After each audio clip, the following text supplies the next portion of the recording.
That first trimester of pregnancy, wow, it can be so exciting, so amazing, and let's just be honest, totally and completely overwhelming. If you feel like you're on a roller coaster of joy one minute and anxiety the next, I promise you, you are in good company. So let's unpack what's really going on and, more importantly, how you can navigate the stress of these first crucial months. First things first, I really want this to sink in. You are not alone in this, not even close. Research shows that as many as 1 in 10 pregnant women deals with anxiety during their first trimester. So if you're feeling worried or on edge, please know that this is a recognized, shared experience. It isn't just you. It's a very real part of the journey for so many people. This quote just says it all, right? It's such a powerful reminder that it's completely normal for this huge life change to bring up some really complex feelings. You know, that pressure to feel nothing but nonstop happiness, that can be a stressor all by itself. The reality is, feeling anxious, maybe even a little down at times, is a common part of the process. So, here's our game plan. We're going to start by really understanding the biological reasons behind that first trimester overwhelm. Then we'll get into the fascinating science of how your stress can actually communicate with your baby, which, trust me, is a huge motivator for managing it. And then we'll spend most of our time on real, actionable solutions, your toolkit, your support system, and how you can plan for a much calmer journey ahead.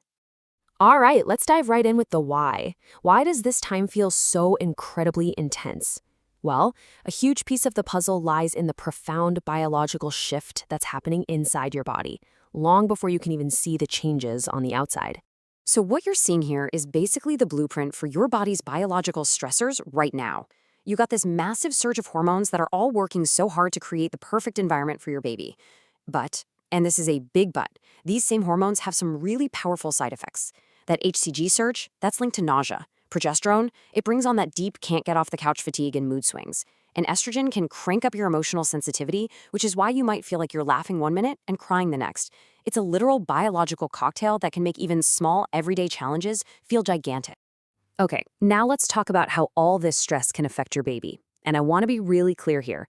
This part is not about scaring you. It's about empowering you. Because understanding the how is the absolute first step toward protecting both your well-being and your baby's development. So everything kind of revolves around this system right here, the HPA axis. The easiest way to think about it is as your body's command center for stress. When you run into a stressor, it could be morning sickness, a tough day at work, or just a worry that pops into your head, this system kicks into gear and releases cortisol. Now, in short bursts, cortisol is actually helpful, but when the stress becomes chronic, those cortisol levels can stay elevated. But here's the amazing part. Nature has this incredible defense mechanism built right in.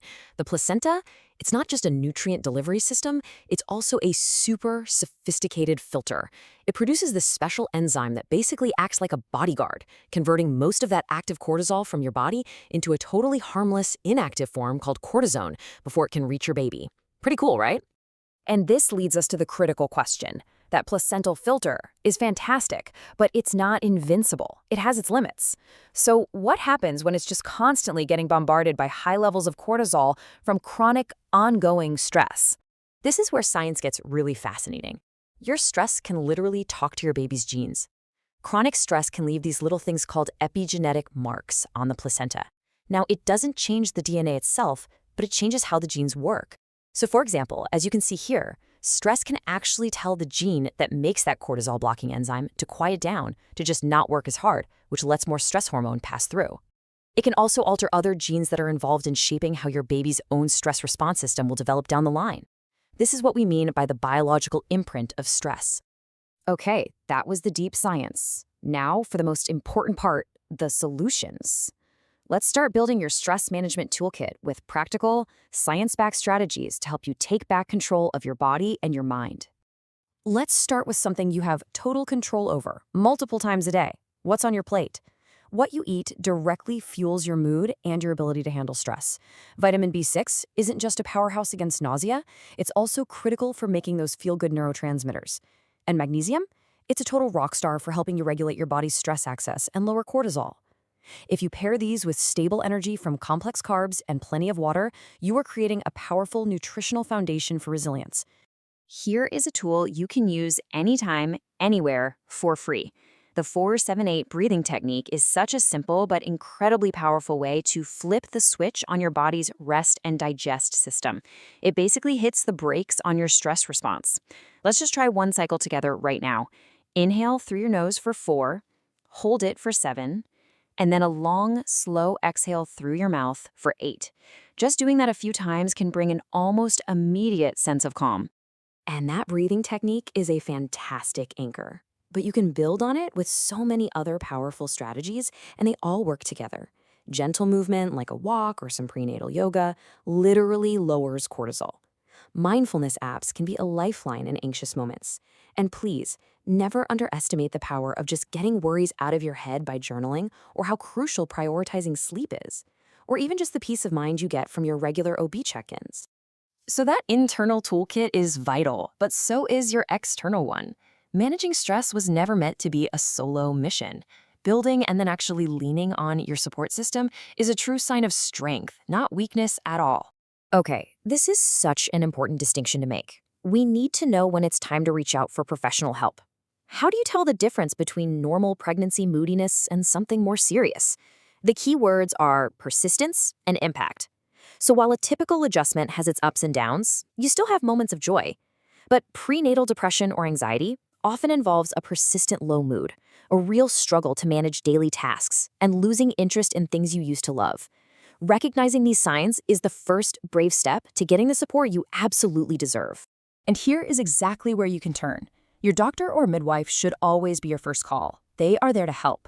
Organizations like Postpartum Support International have incredible free resources online, and the National Maternal Mental Health Hotline is there for you 24/7. That number is 1-833-TLC-MAMA. You do not have to figure this out alone. All right, let's bring this all home and start looking forward. The move into the second trimester is often a real turning point. It's the perfect chance to shift out of survival mode and into proactive planning, which is one of the most powerful antidotes to anxiety there is. I love this because it's such a powerful way to take back a sense of control. Anxiety just loves the unknown, right?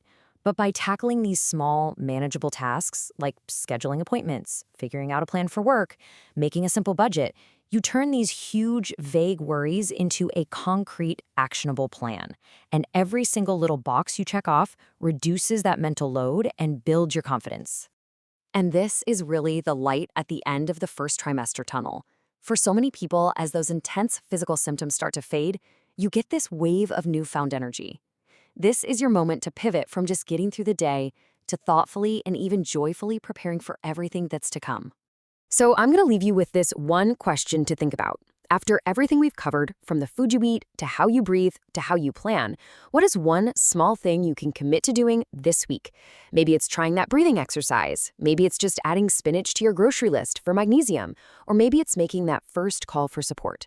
Your journey to a calmer, more confident pregnancy can start today with just one single step.